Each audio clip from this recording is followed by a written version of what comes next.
Angga Wijaya tak menuntut Gonogini kepada Dewi Persik. Angga Wijaya memiliki rencana mengambil harta pemberian Dewi Persik.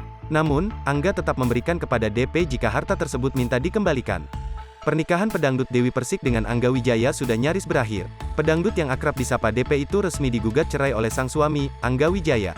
Meski begitu, Angga Wijaya rupanya tak menuntut harta Gonogini pada Dewi Persik. Namun, ada harta yang diambil Angga Wijaya dari Dewi Persik. Apa itu? Diketahui, Angga Wijaya mengajukan permohonan cerai terhadap Dewi Persik di Pengadilan Agama Jakarta Selatan pada Senin, tanggal 20 Juni tahun 2022. Meski lebih dulu menggugat cerai, Angga Wijaya menegaskan tak akan meminta harta Gonogini dari sang istri. Enggak ada tuntutan harta Gonogini, kata Angga, dikutip dari YouTube Cumi Cumi, Kamis, tanggal 7 Juli tahun 2022. Namun begitu, Angga Wijaya mengaku hendak mengambil beberapa barang yang masih tertinggal di kediaman Dewi Persik. Angga menyebut barang-barang tersebut merupakan pemberian Dewi Persik dan akan disimpan sebagai kenang-kenangan. Tapi, jika mantan istri Saipul Jamil itu memintanya, Angga Wijaya bakal mengembalikannya. Ada beberapa juga pemberiannya beliau, Dewi Persik, itu saya anggap kenang-kenangan lah, saya harus ambil, ujar Angga Wijaya.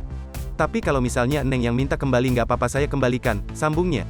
Lebih lanjut, Angga mengatakan barang-barang pemberian Dewi Persik cukup banyak. Beberapa di antaranya adalah sepatu, jaket dan jam tangan.